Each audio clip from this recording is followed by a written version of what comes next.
Hi friends, welcome to our channel. ఈరోజు మనం 2023లో బెంగాలీ లాంగ్వేజ్లో రిలీజ్ అయినటువంటి ఒక యాక్షన్ థ్రిల్లర్ మూవీ స్టోరీని డిస్కస్ చేద్దాం. అదే దశం Avatar. Now let's start our video.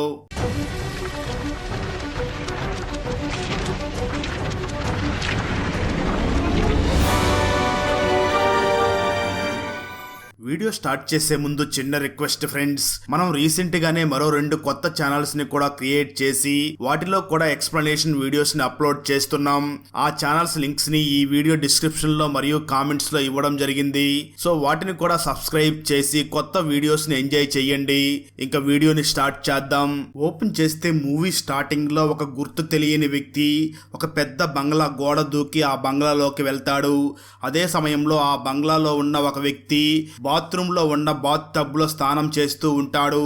ఈ గుర్తు తెలియని వ్యక్తి ఆ బాత్ టబ్ లో స్నానం చేస్తున్న వ్యక్తి దగ్గరికి వెళ్లి గన్ను చూపించి బెదిరిస్తూ ఉంటాడు. దాంతో స్నానం చేస్తున్న వ్యక్తి గుర్తు తెలియని వ్యక్తిని చూసి భయపడిపోతూ ఉంటాడు. ఇంతలో ఆ గుర్తు తెలియని వ్యక్తి ఆ బాత్ టబ్ లోకి కొన్ని డేంజరస్ చేపల్ని వదులుతాడు. ఆ చేపలో స్నానం చేసే వ్యక్తిని ఘోరంగా చంపేస్తాయి. అలా ఆ గుర్తు తెలియని వ్యక్తి తన పని పూర్తి చేసుకుని అక్కడి నుంచి వెళ్లిపోతాడు. మరో పక్క ఎన్కౌంటర్ స్పెషలిస్ట్ అయినటువంటి మన హీరో ప్రబీర్ ఒక రౌడీని తరుముతూ ఉంటాడు. అయితే అప్పటి వరకు ఎవరికి కనిపించకుండా తిరుగుతున్న ఆ రౌడీ హీరోను చూసి ప్రాణ భయంతో పోలీస్ స్టేషన్ కి పరుగు తీసి నన్ను వెంటనే అరెస్ట్ చేసి జైల్లో పెట్టండి అని పోలీసుల్ని బ్రతిమలాడుకుంటూ ఉంటాడు. అది చూసిన స్టేషన్ లో ఉన్న పోలీసులు ఇతను ఇప్పటి వరకు ఎవరికి కనిపించకుండా తిరుగుతున్నాడు, కానీ సడన్ గా ఎందుకు పోలీస్ స్టేషన్ కి వచ్చి సరెండర్ అయిపోతున్నాడు అని ఆలోచిస్తూ ఉంటారు. ఇంతలోనే ఆ రౌడీని తరుముకుంటూ హీరో ప్రబీర్ పోలీస్ స్టేషన్ కి వస్తాడు. దాంతో పోలీస్ స్టేషన్ లో ఉన్న పై అధికారి ప్రబీర్ ని ఆపి, నువ్వు ఆ రౌడీని ఈ పోలీస్ స్టేషన్ పరిధిలో చంపకు, అలా చేస్తే నీ కెరీర్ కి ఒక మచ్చ అవుతుంది, నీ కెరీర్ కి ఒక బ్యాడ్ మార్క్ అవుతుంది. నీలాంటి వాడు సస్పెండ్ అయ్యి ఇంట్లో అస్సలు కూర్చోకూడదు. నీలాంటి వాడు సస్పెండ్ అయితే నీకే కాదు డిపార్ట్మెంట్ కి కూడా నష్టమే. అందుకే నా మాట విని వాడిని ఏమీ చేయకు, వదిలి అని అంటాడు. ఆ తర్వాత బోదర్ అనే మరొక పోలీస్ ఆఫీసర్ ని చూపిస్తారు. అతను నిజానికి ఈ మూవీలో సెకండ్ హీరో టైప్ అన్నమాట. పోలీస్ ఆఫీసర్ బోదర్ పక్కనే ఉన్న బార్ కి వెళ్లి బార్ కీపర్ కి ఒక రౌడీ ఫోటోని చూపించి ఆ వ్యక్తి గురించి ఎంక్వైరీ చేస్తాడు. అయితే ఆ బార్ కీపర్ మాత్రం నాకు తెలియదు అని అబద్ధం చెప్తాడు. దాంతో బోదర్ వెంటనే ఆ బార్ కీపర్ ని పోలీస్ స్టైల్లో ఎంక్వైరీ చేస్తాడు. దాంతో ఆ బార్ కీపర్ భయపడిపోయి ఆ ఫోటోలో ఉన్న రౌడీ ఇన్ఫర్మేషన్ మొత్తం బోదర్ కి చెప్తాడు. అప్పుడు బోదర్ ఆ బార్ కీపర్ ని చూసి బార్ ని క్లోజ్ చేస్తే టైం అయ్యింది, వెంటనే బార్ ని క్లోజ్ చెయ్యి అని అంటాడు. అయితే అదే బార్ లో మన హీరో అయినటువంటి ప్రబీర్ కూడా ఉంటాడు. నన్నెవడ్రా ఇక్కడి నుంచి బయటికి వెళ్ళమంటుంది అని బోదర్ దగ్గరికి వస్తాడు. అయితే బోదర్ ప్రబీర్ ఒక పోలీస్ ఆఫీసర్ అని తెలియక ప్రబీర్ ని కూడా బెదిరిస్తాడు. అప్పుడు ప్రబీర్ తన ఐడి కార్డ్ ని బోదర్ కి చూపిస్తాడు. ఆ ఐడి కార్డ్ ని చూసిన బోదర్ ప్రబీర్ తన సీనియర్ ఆఫీసర్ అని తనకు సారీ చెప్తాడు. ఆ తర్వాత ఇద్దరు ఒకరినొకరు పరిచయం చేసుకుని ఇద్దరు ముందు తాగి కొంత సమయం తర్వాత ఇద్దరు అక్కడి నుంచి వెళ్లిపోతారు. ఆ తర్వాత మన హీరో ప్రబీర్ మూవీ స్టార్టింగ్ లో కిల్లర్ ఒక వ్యక్తిని చంపాడు కదా, ఆ ఇంటికి వచ్చి అక్కడ మొత్తం ఇన్వెస్టిగేషన్ చేస్తూ ఉంటాడు. అప్పుడే ప్రబీర్ తన కింద అధికారిని చూసి ఇంతకీ ఈ విక్టిమ్ ప్రొఫైల్ ఏమిటి అని అడుగుతాడు. దాంతో అక్కడే ఉన్న ఒక పోలీస్ ఆఫీసర్ ప్రబీర్ ని చూసి ఇతని మీద చాలా క్రిమినల్ కేసులు ఉన్నాయి, ఇతను ఎక్కడ పడితే అక్కడ ల్యాండ్స్ కొని ఉన్నాడు, ఇతను రూలింగ్ పార్టీలో ఉండడం వల్ల ఎవరో కూడా ఇతన్ని ఏమీ చేయలేకపోయారు అని ఆ పోలీస్ ఆఫీసర్ ప్రబీర్ కి చెప్తాడు. అది మొత్తం విన్న ప్రబీర్, అంటే ఓవరాల్ గా చనిపోయిన వ్యక్తి మంచివాడు కాదు కాబట్టి అతన్ని ఎవరైనా చంపి ఉండవచ్చు. ఎక్కడైనా ఒక ప్లేస్ లో క్రైమ్ జరిగింది అంటే ఆ క్రైమ్ జరిగిన ప్లేస్ లో క్రైమ్ చేసిన కిల్లర్ ఏదో ఒక ఎవిడెన్స్ ని వదిలేసి వెళ్లి ఉంటాడు. ఆ ఎవిడెన్స్ ని పట్టుకున్న పోలీస్ ఆఫీసరే హీరో అవుతాడు. పట్టుకోలేని వాడు ఎప్పటికీ అలా జూనియర్ గానే ఉండిపోవాల్సి వస్తుంది అని చాలా మైన్యూట్ గా హీరో క్లూస్ కోసం వెతకడం మొదలు పెడతాడు. అప్పుడే హీరోకి అక్కడ ఒక బ్రేస్లెట్ దొరుకుతుంది. కిల్లర్ ఏ రకమైన చేపల్ని వాడి అతన్ని చంపాడో ఆ ఫిషెస్ గురించి ఎంక్వైరీ చేస్తాడు. ఆ తర్వాత aquarium owner police officer Prabir ని చూసి కిల్లర్ పిరానా చేపల్ని వాడి అతన్ని చంపాడు, ప్రెజెంట్ ఇక్కడ పిరానా చేపల్ని అమ్మడం లేదు, మీకు కావాలంటే బెంగళూరులో కాంటాక్ట్ ఇస్తాను, అతన్ని కాంటాక్ట్ అవ్వండి అని చెప్తాడు. మరోపక్క బోదర్ తను ఉన్న ఏరియాలో ఫ్రీ టైమ్స్ లో పిల్లలకి ట్యూషన్ చెప్తూ ఉంటాడు. ఒక రోజు ఒక మహిళ తన కొడుకుని లేట్ గా ట్యూషన్ కి తీసుకుని వస్తుంది. దాంతో బోదర్ ఆ మహిళని చూసి ఎందుకింత లేట్ అయ్యింది అని అడుగుతాడు. దాంతో ఆ మహిళ బోదర్ ని చూసి ఇప్పుడే కస్టమర్ వచ్చాడు, అందుకే అందుకే లేట్ అయ్యింది అని చెప్తుంది. ఆ మాటలు విన్న బోదర్ చాలా బాధపడతాడు. ఆ లేడీ రెడ్ లైట్ ఏరియాలో ఉంటూ తన కొడుకు జీవితం బాగుండాలని, తన కొడుకు బాగా చదువుకోవాలి అని, ఎంత లేట్ అయినా పర్వాలేదు అని ట్యూషన్ కి తీసుకుని వస్తూ ఉండడం చూసి బోదర్ చాలా బాధపడతాడు. నిజానికి బోదర్ తను కూడా చిన్నప్పుడు రెడ్ లైట్ ఏరియాలోనే పెరిగి ఇప్పుడు ఒక పోలీస్ ఆఫీసర్ అయి ఉంటాడు. అందుకే బోదర్ తన చుట్టుపక్కల ఉన్న వాళ్ళందరికీ ఎంతో కొంత హెల్ప్ చెయ్యాలి అనుకుంటూ ఉంటాడు. మరో పక్క సీరియల్ కిల్లర్ తను సెకండ్ కిల్లింగ్ చేయడం కోసం రెడీ అవుతూ ఉంటాడు. అదే సమయంలో ఒక వ్యక్తి మసాజ్ చేయించుకోవడానికి ఒక మసాజ్ సెంటర్ కి వెళ్తాడు. అప్పుడే సీరియల్ కిల్లర్ తన దగ్గరికి వచ్చి మేము కొత్తగా ఒక మసాజ్ టెక్నిక్ ని తీసుకుని వచ్చామని చెప్తాడు. దాంతో ఆ వ్యక్తి సీరియల్ కిల్లర్ ని చూసి అయితే నాకు ఆ కొత్త టెక్నిక్ లోనే మసాజ్ చెయ్యండి అని అంటాడు. దాంతో సీరియల్ కిల్లర్ వెంటనే తన దగ్గర ఉన్న తాబేలు బొమ్మను తీసుకుని ఆ బొమ్మతో ఆ వ్యక్తిని కొట్టి చంపేసి ఆ తాబేలు బొమ్మను అక్కడే పెట్టేస్తాడు. ఆ తర్వాత ఫస్ట్ కిల్లింగ్ చేసినప్పుడు అక్కడ ఒక బ్రేస్లెట్ ని పెట్టి వెళ్ళాడు కదా, సేమ్ అలాగే ఈ సెకండ్ కిల్లింగ్ సమయంలో కూడా అక్కడ ఒక బ్రేస్లెట్ ని పెట్టి ఈ కిల్లింగ్ కూడా నేనే చేశాను అని పోలీసులకి తెలియడం కోసం బ్రేస్లెట్ ని అక్కడ పెట్టి వెళ్తాడు. ఆ తర్వాత ఆ మర్డర్ జరిగిన ప్లేస్ కి పోలీస్ పై అధికారి ప్రోబీర్ మరియు ప్రబోధర్ ఇద్దరిని రమ్మని పిలుస్తాడు. దాంతో వాళ్ళిద్దరూ అక్కడికి రావడంతో పై అధికారి వాళ్ళిద్దరిని చూసి సిటీలో ఈ మధ్య కాలంలో వరుస హత్యలు మొదలయ్యాయి, ఈ హత్యలు చేస్తుంది ఎవడో ఒకడే అని అనిపిస్తుంది, ఆ సీరియల్ కిల్లర్ ఎవరో మీరిద్దరు ఇన్వెస్టిగేషన్ చేసి ఫైండ్ అవుట్ చెయ్యండి అని అంటాడు. ఆ మాటలు విన్న బోదర్ మాత్రం తనకి సీరియల్ కిల్లింగ్స్ మ్యాటర్స్ అంటే చాలా ఇష్టం కావడంతో వెంటనే చాలా ఎక్సైట్ అయ్యి నేను ఖచ్చితంగా ఈ టీమ్ లో ఉంటాను అని అంటాడు. ఆ తర్వాత ప్రోబీర్ మరియు బోధన్ ఇద్దరు కలిసి ఆ కేసు ఇన్వెస్టిగేషన్ చేయడం మొదలు పెడతారు. ఆ మర్డర్ జరిగిన ప్లేస్ లో వాళ్ళకి తాబేలు బొమ్మ అలాగే బ్రేస్లెట్ దొరుకుతుంది. అలాగే విక్టిమ్ ఎలాంటి వాడు అని తెలుసుకున్నప్పుడు ఆ వ్యక్తి ఎక్కువ వడ్డీకి మనీ ఇచ్చి ప్రజల్ని అధిక వడ్డీ రేటుతో పీడించేవాడు అని తెలుస్తుంది. అక్కడే ఉన్న కానిస్టేబుల్ ప్రోబీర్ ని చూసి ఇతను కూడా రాజకీయ పార్టీలోనే తిరుగుతూ ఉండేవాడు, అందుకే ఇతన్ని కూడా ప్రజలు ఎవరో ఏమీ చేయలేకపోయారు అని చెప్తాడు. దాంతో హీరో వెంటనే ఫస్ట్ మర్డర్ జరిగిన ప్లేస్ లో చేపని, సెకండ్ మర్డర్ జరిగిన ప్లేస్ లో తాబేల్ని పెట్టాడు అని తనకు దొరికిన క్లూస్ అన్నిటినీ పక్కన పెట్టుకుని ఆలోచిస్తూ ఉంటాడు. అప్పుడే హీరోకి ఒక విషయం అర్థం అవుతుంది. అదేమిటి అంటే విష్ణుమూర్తి యొక్క 10 అవతారాల్లో ఫస్ట్ 2 అవతారాలు ఈ చేప మరియు తాబేలు. సో ఈ విధంగా పురాణాల ఆధారంగానే ఆ సీరియల్ కిల్లర్ మర్డర్స్ చేస్తున్నాడు. అంటే విష్ణుమూర్తి 10 అవతారాల్లో ఇంకా 8 అవతారాలు మిగిలి ఉన్నాయి. అంటే కిల్లర్ మరో 8 మందిని చంపే లోపే మనం కిల్లర్ ని పట్టుకోవాలి అని అంటాడు. ఆ తర్వాత హీరో అండ్ టీమ్ విష్ణుమూర్తి యొక్క 10 అవతారాల గురించి తెలుసుకుంటారు. అలాగే చనిపోయిన వ్యక్తుల ప్రొఫైల్ ని చెక్ చేసినప్పుడు ఇద్దరు వ్యక్తులు కూడా చెడ్డవారు అని తెలిసింది. అంటే అలాంటి వాళ్ళనే చంపుతున్నాడు అంటే ఆ సీరియల్ కిల్లర్ తనని తాను ఒక దేవుడిలా భావిస్తున్నాడేమో అని ఆలోచిస్తాడు హీరో. మరో పక్క సీరియల్ కిల్లర్ తను 3వ మర్డర్ ని చేయడానికి రెడీ అవుతూ ఉంటాడు. ఒక డాక్టర్ రెగ్యులర్ గా ఒకే రెస్టారెంట్ కి వచ్చి అక్కడే టిఫిన్ చేసి ఫుడ్ ను కూడా అక్కడే ఆర్డర్ చేస్తూ ఉంటాడు. ఎప్పట్లాగే ఆ డాక్టర్ ఆ రోజు కూడా ఫుడ్ ని ఆర్డర్ చేస్తాడు. దాంతో వంట మనిషి వెంటనే ఆ ఫుడ్ ని ప్రిపేర్ చేయడంతో వెయిటర్ దాన్ని సర్వ్ చేస్తాడు. అయితే ఈ గ్యాప్ లో సీరియల్ కిల్లర్ అక్కడికి వచ్చి పాయిజన్ కలిపిన ఫుడ్ డాక్టర్ కి వెళ్లేలాగా చేస్తాడు. డాక్టర్ ఆ ఫుడ్ ని తిన్న వెంటనే నోట్లో నురుగు కక్కుకుంటూ చనిపోతాడు. కొంత సమయం తర్వాత ఆ రెస్టారెంట్ కి హీరో మరియు బోదర్ వచ్చి ఇన్వెస్టిగేషన్ చేసి చనిపోయిన వ్యక్తి ఫుడ్ లో పాయిజన్ కలపడం వల్లే చనిపోయాడు అని కన్ఫర్మ్ చేస్తారు. ఆ తర్వాత హీరో వెంటనే ఆ రెస్టారెంట్ ఓనర్ ని చూసి రీసెంట్ గా ఎవరైనా పనిలో జాయిన్ అయ్యారని అడుగుతాడు. దాంతో అక్కడ ఉన్న మేనేజర్ హీరోని చూసి అవును రీసెంట్ గా ఒక కుర్రోడు జాబ్ లో జాయిన్ అయ్యాడు అని వెంటనే హీరోని మరియు బోదర్ ని కిచెన్ లోకి తీసుకుని వెళ్లి ఆ కుర్రవాడిని చూపిస్తాడు. అయితే అక్కడ ఉన్న సీరియల్ కిల్లర్ పోలీసుల్ని చూసి తలదించుకుని అక్కడి నుంచి పరుగు తీస్తాడు. హీరో మరియు బోదర్ ఇద్దరు కూడా అతని వెంట పడతారు. అయితే సీరియల్ కిల్లర్ వెంటనే ఆ పోలీసుల కళ్ళల్లో ఇసుకని కొట్టి అక్కడి నుంచి తప్పించుకుని పారిపోతాడు. ఫస్ట్ 2 కిల్లింగ్స్ కి సంబంధించిన ఇన్వెస్టిగేషన్ ని చాలా సీక్రెట్ గా పోలీసులు చేస్తూ ఉంటారు. అయితే 3వ కిల్లింగ్ విషయంలో పోలీసులు ఆ సీరియల్ కిల్లర్ ని రోడ్డు మీద తరుముతూ ఉండడంతో సాధారణ ప్రజలతో పాటు విలేకరులు కూడా చూసి ఆ సీరియల్ కిల్లర్ ని ఎప్పుడు పట్టుకుంటారు అంటూ క్వశ్చన్స్ అడుగుతూ ఉంటారు. అలా మీడియా నుంచి ప్రెజర్ పెరుగుతూ ఉండడంతో పోలీస్ పై అధికారి హీరోని మరియు బోదర్ ని పిలిచి మీరు తొందరగా ఆ సీరియల్ కిల్లర్ ని పట్టుకోండి అని అంటాడు. ఆ మాటలు విన్న హీరో సార్ మీరు మరీ అంత ప్రెజర్ పెట్టకండి, నేను నా పద్ధతిలో ఆ సీరియల్ కిల్లర్ ని త్వరలోనే పట్టుకుంటాను, మీరు ఇలా ప్రెజర్ చేసినంత మాత్రాన ఇక్కడ పనులు అవ్వవు అని అంటాడు. ఆ మాటలు విన్న పై ఆఫీసర్ హీరో హీరోని మరియు బోదర్ని చూసి మీ పరిస్థితి నేను అర్థం చేసుకోగలను, కానీ ఆ సీరియల్ కిల్లర్ ని ఎంత వీలైతే అంత తొందరగా పట్టుకోండి అని అంటాడు. ఆ తర్వాత బోదర్ వెంటనే హీరోని చూసి, సార్ సీరియల్ కిల్లర్ ఇంతకు ముందు చంపిన ఇద్దరు వ్యక్తులు కూడా మోసపూరితమైన వాళ్ళు, కానీ ఈ మూడవ వ్యక్తి ఒక డాక్టర్, ఇతను ఎవరికి ఏ అన్యాయం చేయడు కదా, సమాజానికి ఇతను ఎటువంటి హాని చేయడు కదా అని అంటాడు. ఆ మాటలు విన్న హీరో బోదర్ ని చూసి, నువ్వు తప్పుగా అర్థం చేసుకుంటున్నావు, ఈ డాక్టర్ సరిగ్గా మెడిసిన్ ఇవ్వకపోవడం వల్ల ఒక అతను చనిపోయాడు, మరొక వ్యక్తి పూర్తిగా ప్యారలైజ్ అయ్యాడు, అందుకే ఆ సీరియల్ కిల్లర్ డాక్టర్ ని శిక్షించి ఉంటాడు అని అంటాడు. సరిగ్గా అదే సమయంలో హీరో వద్దకి ఒక లేడీ వస్తుంది. తను ఒక సైకాలజీ డాక్టర్, తన పేరు మైత్రి.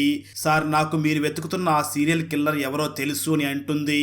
అయితే అసలే చిరాకులో ఉన్న హీరో మొదట ఆ సైకాలజీ డాక్టర్ తో కొంచెం రూడ్ గా మాట్లాడతాడు. అయితే పక్కనే ఉన్న బోదర్ మాత్రం, సార్ ప్లీజ్ ఆమె చెప్పేది ఏదో మొత్తం ఒకసారి వినండి, మనకి ఏదైనా కొత్త ఇన్ఫర్మేషన్ దొరుకుతుందేమో అని అంటాడు. అప్పుడు ఆ సైకాలజీ డాక్టర్ హీరోని చూసి, సార్ ఆ సీరియల్ కిల్లర్ పేరు బిసురు బర్దన్, తను ఒక నార్మల్ పేషెంట్ లాగానే నా దగ్గరికి వచ్చాడు. విష్ణుమూర్తి దశావతారాలంటే చాలా ఇష్టం, తనకి చిన్నప్పటి నుంచి కూడా తన పేరెంట్స్ అందరూ కూడా దశావతారాల కథల గురించి ఇంకా చాలా నీతి కథల గురించి తనకి చెప్తూ పెంచారు.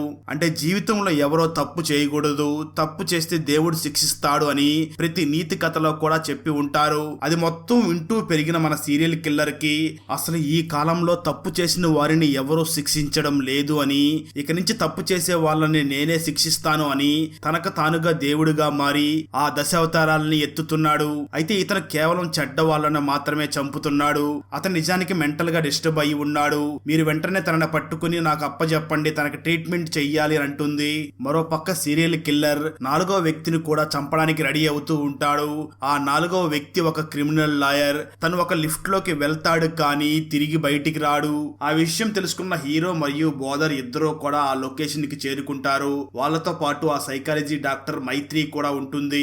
అక్కడికి వెళ్ళిన తర్వాత హీరో ఆ డాక్టర్ ని చూసి మీరు ఇక్కడే ఉండండి అని హీరో మరియు బోదర్ ఇద్దరు కూడా ఆ లొకేషన్ లోపలికి వెళ్తారు. ఆ తర్వాత హీరో చనిపోయిన ఆ లాయర్ గురించి ఎంక్వైరీ చేస్తాడు.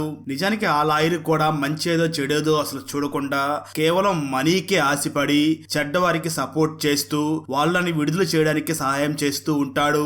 అంతేకాకుండా బాంబ్ బ్లాస్ట్ చేసి 100 మంది చావుకి కారణమైన వ్యక్తికి ఈ లాయర్ సపోర్ట్ చేసి ఉంటాడు. అది మొత్తం తెలుసుకున్న హీరో అందుకే ఆ సీరియల్ కిల్లర్ వీడిని కూడా చంపాడు అని అర్థం చేసుకుంటాడు. దాంతో పోలీసులు ఆ సీరియల్ కిల్లర్ కోసం చాలా తీవ్రంగా గాలిస్తూ ఉంటారు. అదే సమయంలో ఆ సైకాలజీ డాక్టర్ తను ఒకసారి ఆ సీరియల్ కిల్లర్ ని తన ఇంటి దగ్గర డ్రాప్ చేసిన విషయం గుర్తుకు వచ్చి అదే విషయాన్ని హీరోకి చెప్తుంది. దాంతో హీరో మరియు బోదర్ ఇద్దరూ కలిసి ఆ లొకేషన్ కి వెళ్లి అక్కడ ఉన్న వ్యక్తికి గన్నును గురిపెట్టి బెదిరిస్తారు. అప్పుడే పోలీసులకి అది ఒక ఫేక్ అడ్రస్ అని తెలుస్తుంది. ఆ తర్వాత బోదర్ వెంటనే ఆ సైకాలజీ డాక్టర్ ని చూసి, మేడం మీరు ఆ సీరియల్ కిల్లర్ కి ట్రీట్మెంట్ చేసేటప్పుడు వీడియోని రికార్డ్ చేసి ఉంటారు కదా, ఆ వీడియో ఉంటే ఇవ్వండి అని అడుగుతాడు. దానికి డాక్టర్ మాత్రం నేను రెగ్యులర్ గా వచ్చే పేషెంట్ కి వీడియోని రికార్డ్ చెయ్యను, కేవలం డైరీలో మాత్రమే రాస్తుంటాను అని చెప్తుంది. ఆ మాటలు విన్న బోదర్ వెంటనే ఏదైనా రిఫరెన్స్ కోసం ఉపయోగపడుతుంది అని ఆ డైరీని కూడా తీసుకుంటాడు. అదే సమయంలో హీరో సిటీలో అక్కడక్కడ తన ఇన్ఫార్మర్లని పెట్టి ఉంటాడు. ఇలా ఆ బోదర్ రెగ్యులర్ గా ఆ సైకాలజీ డాక్టర్ ని కలుస్తూ ఉండడంతో ఇద్దరి మధ్య పరిచయం ఎక్కువయ్యి ఇద్దరు లవ్ చేసుకుంటూ ఉంటారు. ఆ విషయం హీరోకి తెలిసి బోదర్ ని బాగా తిడతాడు. అలా వాళ్ళిద్దరి మధ్య గొడవలు అవుతాయి. స్టోరీ గతానికి వెళ్తుంది. ఈ సీరియల్ కిల్లర్ చిన్నతనంలో ఒక అబ్బాయిని కొడుతూ ఉంటాడు. టీచర్ ఎందుకు ఆ అబ్బాయిని కొడుతున్నావు అని అడుగుతుంది. దానికి సైకో కిల్లర్ వెంటనే టీచర్ ని చూసి ఇతను వేరే అబ్బాయి టిఫిన్ బాక్స్ ని ఈ అబ్బాయి తినేశాడు, అందుకే నేను కొడుతున్నాను అని అంటాడు. ఆ మాటలు విన్న టీచర్ మాత్రం వేరే అబ్బాయి టిఫిన్ ని తింటే నువ్వెందుకు కొడుతున్నావు అని అడుగుతుంది. దానికి ఆ అబ్బాయి వెంటనే అవును ఎవరో ఒకరు శిక్షించాలి కదా అని అంటాడు. మేడం వెంటనే శిక్షించడానికి దేవుడు ఉన్నాడు, దేవుడే శిక్షిస్తాడు అని అంటుంది. ఈ సీరియల్ కిల్లర్ మాత్రం మనం కూడా దేవుళ్ళమే, మనం కూడా శిక్షించవచ్చు, సో అందుకే నేను ఆ అబ్బాయిని కొడుతున్నాను అని చెప్తాడు. స్టోరీ ప్రజెంట్ కి వస్తుంది. హీరోకి బోదర్ కి మధ్య బాగా గొడవ జరుగుతుంది.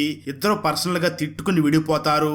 దాంతో పోలీస్ ఆఫీసర్ బోదర్ ఒక సైడ్ కూర్చొని బాధపడుతూ ఉంటాడు. సైకాలజీ డాక్టర్ మైత్రి తనని ఓదారుస్తూ ఉంటుంది. మరో పక్క సీరియల్ కిల్లర్ తను 5వ మర్డర్ చేయడానికి ప్లాన్ చేస్తూ ఉంటాడు. ఒక ప్రొఫెసర్ వర్క్ అయిపోయి ఇంటికి వెళ్ళడానికి రైల్వే స్టేషన్ లో నిలబడి ఉంటాడు. సరిగ్గా అదే సమయంలో సీరియల్ కిల్లర్ ప్రొఫెసర్ వెనక్కి వచ్చి సరిగ్గా ట్రైన్ వచ్చే సమయంలో ఆ ప్రొఫెసర్ ని ట్రాక్ మీదకి తోసేస్తాడు. దాంతో ప్రొఫెసర్ చనిపోతాడు. అదే సమయంలో బోదర్ తను చేసిన తప్పుని రియలైజ్ అయ్యి వెంటనే డైరెక్ట్ గా హీరో దగ్గరికి వెళ్లి సారీ చెప్పి మనం ఈ కేసుని ఇంకా సీరియస్ గా ఇన్వెస్టిగేషన్ చేద్దామని అంటాడు. దానికి హీరో బోదర్ ని చూసి మనం ఏ కేసునైనా ఇన్వెస్టిగేషన్ చేసేటప్పుడు మన పర్సనల్ ఫీలింగ్స్ మనల్ని డామినేట్ చేయకూడదు, అందుకే నీ మీద కోప్పడ్డాను అని. ఆ తర్వాత ఇద్దరు మళ్ళీ ఒకటయ్యి ఇన్వెస్టిగేషన్ చేయడం మొదలు పెడతారు. ఆ తర్వాత ఇద్దరు ట్రాక్ దగ్గర జరిగిన మర్డర్ కేసుని ఇన్వెస్టిగేషన్ చేయడం కోసం అక్కడికి వెళ్తారు. వెంటనే అక్కడ చనిపోయిన ఆ ప్రొఫెసర్ ప్రొఫైల్ ని చెక్ చేసినప్పుడు ఈ ప్రొఫెసర్ ఒక స్టూడెంట్ తో తప్పుగా బిహేవ్ చేశాడు అని తెలుస్తుంది. ఆ విషయం తెలుసుకున్న హీరో మరియు బోదర్ ఇద్దరికీ కూడా అందుకే ఆ సీరియల్ కిల్లర్ ఇతన్ని చంపేశాడు అని అర్థమవుతుంది. హీరో ఆ సీరియల్ కిల్లర్ ని వెతికి అలసిపోయి ఇంకా మనం ఆ సీరియల్ కిల్లర్ ని వెతకవద్దు, ఆ సీరియల్ కిల్లరే మనల్ని వెతుక్కోవాలి అని ఒక ప్లాన్ చెప్తాడు. అదేమిటి అంటే మనలోనే ఎవరో ఒకరు ఒక చెడ్డవాడిలాగా యాక్టింగ్ చెయ్యాలి. అప్పుడు ఆ సీరియల్ కిల్లర్ మనల్నే వెతుక్కుంటూ ఇక్కడికి వస్తాడు. అలా చెడ్డవాడిగా ఎవరు యాక్టింగ్ చేస్తారు అని వెంటనే సైకాలజీ డాక్టర్ ని చూసి మీరే చెడ్డవారిలా యాక్టింగ్ చెయ్యండి అని చెప్తాడు. అయితే అక్కడే ఉన్న బోదర్ మాత్రం వద్దు అని అంటాడు. కొంత సమయం ఆలోచించిన డాక్టర్ వెంటనే హీరోని చూసి నేను ఖచ్చితంగా యాక్ట్ చేస్తాను, కానీ ఒక్క కండిషన్, మీరు ఆ కిల్లర్ ని పట్టుకున్న తర్వాత తనని కొట్టకూడదు, ఏ విధంగానూ టార్చర్ చేయకూడదు, తనని ఒక మంచి సైకాలజీ హాస్పిటల్లో అడ్మిట్ చేసి సైకలాజికల్ గా డిస్టర్బ్ అయిన తనని మార్చాలి అని చెప్తుంది. దానికి హీరో కూడా ఓకే అని చెప్తాడు. ఆ తర్వాత ఆ సైకాలజీ డాక్టర్ కి ఒక ప్రొఫైల్ ని క్రియేట్ చేస్తారు. దాంతో ఆ సైకో కిల్లర్ ఎప్పుడైనా వచ్చి అటాక్ చేయవచ్చు అని వెంటనే ఒక ఆఫీసర్ ని నియమిస్తారు. తను ఆ సైకాలజీ డాక్టర్ ఎక్కడికి వెళ్తుంది, ఏం చేస్తుంది అని ఎప్పటికప్పుడు తననే ఫాలో అవుతూ తనకి రక్షణగా ఉంటాడు. బోదర్ మాత్రం ఆ సైకాలజీ డాక్టర్ ని లవ్ చేస్తూ ఉండడంతో తనని జాగ్రత్తగా ఉండమని చెప్పి తన ఇంటి దగ్గర తనని డ్రాప్ చేసి అక్కడి నుంచి బోదర్ వెళ్లిపోతాడు. ఆ సైకాలజీ డాక్టర్ ఇంటి లోపలికి వెళ్లి డోర్ ని లాక్ చేస్తుంది.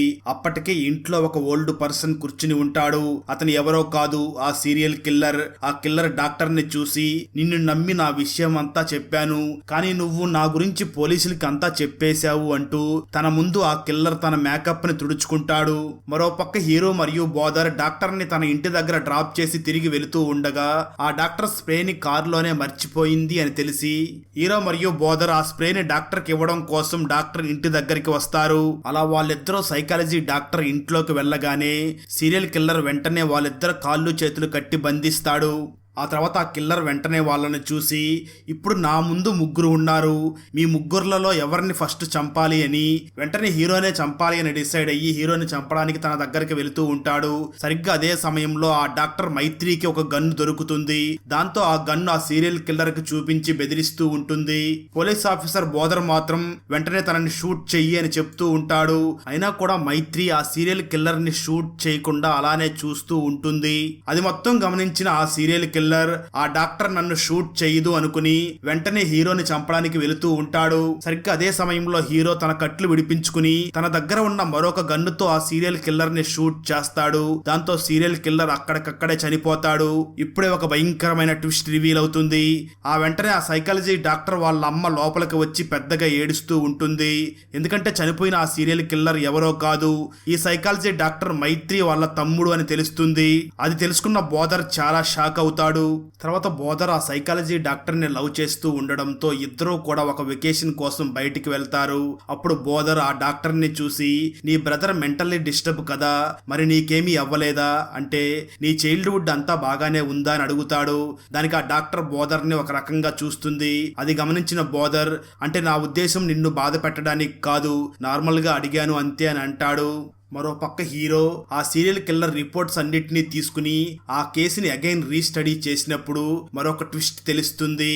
అదేమిటి అంటే ఈ సీరియల్ కిల్లింగ్స్ అన్ని జరగడానికి ఆ సైకాలజీ డాక్టరే కారణమని హీరోకు తెలుస్తుంది. దాంతో ఇదే విషయాన్ని బోదర్కి చెప్పడానికి చాలా ట్రై చేస్తాడు, కానీ తనని కాంటాక్ట్ చేయలేకపోతాడు. మరో పక్క ఆ సైకాలజీ డాక్టర్ బోదర్ కి అసలు జరిగింది చెప్పడం మొదలుపెట్టి ఒక ట్విస్ట్ ని కూడా రివీల్ చేస్తుంది. స్టోరీ గతానికి వెళ్తుంది. ఆ సైకాలజీ డాక్టర్ చిన్నప్పుడు అమ్మ నాన్న తమ్ముడితో చాలా ఆనందంగా జీవిస్తూ ఉంటుంది. ఆ ఆ డాక్టర్ తమ్ముడికి వాళ్ళ నాన్న చెప్పే కథల మీద చాలా ఇంట్రెస్ట్ పెరుగుతుంది. వాళ్ళ నాన్న ఒక జర్నలిస్ట్ గా వర్క్ చేస్తూ ఉంటాడు. అయితే అక్కడ ఉన్న మినిస్టర్ చేసే పనుల్ని వాళ్ళ నాన్న తీవ్రంగా ఖండిస్తూ ఉంటాడు. దాంతో వాళ్ళ మనుషులు వచ్చి వీళ్ళ ఫ్యామిలీని బెదిరిస్తారు. దాంతో వీళ్ళ ఫ్యామిలీ ఆ ఊరిని విడిచిపెట్టి వెళ్లిపోవడానికి రెడీ అయ్యి అక్కడి నుంచి వెళుతూ ఉండగా సరిగ్గా అదే సమయంలో ఆ మినిస్టర్ మనుషులు వచ్చి డాక్టర్ వాళ్ళ కళ్ళ ముందునే వాళ్ళ నాన్నని హత్య చేసి చంపేస్తారు. ఆ తర్వాత మినిస్టర్ మనుషులు ఆ సైకాలజీ డాక్టర్ తో చాలా తప్పుగా బిహేవ్ చేస్తారు. ఇదంతా చూసిన డాక్టర్ వాళ్ళ అమ్మ మెంటల్లీ డిస్టర్బ్ అవుతుంది. దాంతో వాళ్ళ తమ్ముడు కూడా ఎలాగైనా రివెంజ్ ని తీర్చుకోవాలి అని పగతో రగిలిపోతూ ఉంటాడు. అప్పటి నుంచి ఆ సైకాలజీ డాక్టర్ ప్లాన్ చేసి తన తమ్ముడికి డైరెక్షన్స్ ఇస్తూ ఉంటుంది. తన తమ్ముడు వెళ్లి వాళ్ళ నాన్నను చంపి వాళ్ళ కుటుంబం ఇలా అవ్వడానికి కారణమైన మినిస్టర్ మనుషులందరినీ చంపేస్తూ ఉంటాడు. అయితే ఇలా చంపడం వల్ల తన తమ్ముడు మెంటలీ డిస్టర్బ్ అయ్యి ఆ పని మీద తనకి చాలా ఇంట్రెస్ట్ పెరిగిపోతుంది. దాంతో తను తప్పు చేసిన వారందరినీ శిక్షించడం నా జన్మకు కారణమని తన మనసులో అనుకుని హత్యలు చేయడం మొదలు పెడతాడు. కొన్ని రోజులకి ఆ సైకాలజీ డాక్టర్ తన తమ్ముడిని చూసి ఇంకెప్పటి నుంచి హత్యలు చెయ్యకు అని చెప్తుంది. కానీ తన తమ్ముడు మాత్రం స్టాప్ చెయ్యడు. అందువల్లే ఆ సైకాలజీ డాక్టర్ కావాలనే పోలీసులకి ఇన్ఫార్మ్ చేస్తుంది. అలా జరిగిందంతా ఆ సైకాలజీ డాక్టర్ బోధర్కి చెప్పడంతో బోధర్ షాక్ అవుతాడు. దాంతో బోధర్ వెంటనే ఆ సైకాలజీ డాక్టర్ ని చూసి ఈ క్రైమ్స్ అన్ని చేయడానికి నువ్వే ప్లాన్ చేశావు, నన్ను లవ్ చేస్తున్నట్లు కూడా నటించావు, నన్ను మోసం చేశావు అని అంటాడు. దాంతో డాక్టర్ వెంటనే ఆ బోధర్ ని చూసి నేను ఎప్పుడో చనిపోయాను, నన్ను రేప్ చేసిన రోజే నేను చనిపోయాను, ఆ బాధతో నేను జీవితాంతం బ్రతకలేకపోతున్నాను అంటూ ఎమోషనల్ గా మాట్లాడుతూ కొండపైకి వెళ్లి అక్కడి నుంచి దూకి చనిపోతుంది. సరిగ్గా అదే సమయంలో హీరో బోధర్ కి కాల్ చేసి నీకు ఆ డాక్టర్ గురించి కొన్ని నిజాలు చెప్పాలి అని తనకు తెలిసిన నిజాలన్నీ బోధర్ కి చెప్తాడు. అది మొత్తం విన్న బోధర్ హీరోని చూసి నాకు ఆ నిజాలన్నీ ఆ డాక్టరే చెప్పింది అని అంటాడు. ఆ తర్వాత డాక్టర్ చనిపోవడంతో బోధర్ చాలా మిస్ అవుతూ బాధపడుతూ ఉంటాడు. హీరో కూడా తను చేసింది తప్పే కావచ్చు, కానీ తన కుటుంబం అలా అవ్వడానికి కారణమైన వాళ్ళనే చంపింది, తను మంచి వాళ్ళని చంపలేదు అని తను కూడా బాధపడతాడు. ఆ తర్వాత ఇద్దరు మరొక కొత్త కేసును డీల్ చేయడానికి వెళ్తారు. అక్కడతో ఈ మూవీ అయిపోతుంది. ఫ్రెండ్స్, మీరు అర్షద్ వర్గ అనే కన్నడ మూవీని చూసారా? మూవీ మాత్రం చాలా బాగుంటుంది. ఒక గుర్తు తెలియని వ్యక్తి ఒక డెడ్ బాడీని గిఫ్ట్ గా పంపిస్తే ఏమయ్యింది, అసలు మర్డర్ చేసింది ఎవరు, ఎందుకు చేశారు అనే సస్పెన్స్ చివరి వరకు ఉంటుంది. అలాగే క్లైమాక్స్ కూడా కొత్తగా ఉంటుంది. మీకు తెలుసు కదా, మంచి మూవీ ఏ లాంగ్వేజ్ లో ఉన్నా మనం అసలు వదిలిపెట్టం. సో ఈ మూవీని కూడా మనం ఆల్రెడీ ఎక్స్ప్లెయిన్ చేసి మన ఛానల్లో అప్లోడ్ చేయడం జరిగింది. ఇన్ కేసు మీరు మిస్ అయి ఉంటే ఆ వీడియో లింక్ ని కింద కామెంట్స్ లో మరియు డిస్క్రిప్షన్ లో ఇస్తాను, చూసేయండి. అలాగే ఈ వీడియో నచ్చినట్లయితే లైక్ చేసి ఒక చిన్న కామెంట్ చేస్తే మాకు నెక్స్ట్ వీడియో చేయడానికి ఎంకరేజింగ్ గా ఉంటుంది. అలాగే ఛానల్ ని సబ్స్క్రైబ్ చేసి పక్కనే ఉన్న బెల్ ఐకాన్ ని క్లిక్ చేసి సపోర్ట్ చేయండి. Thanks for watching. జై హింద్.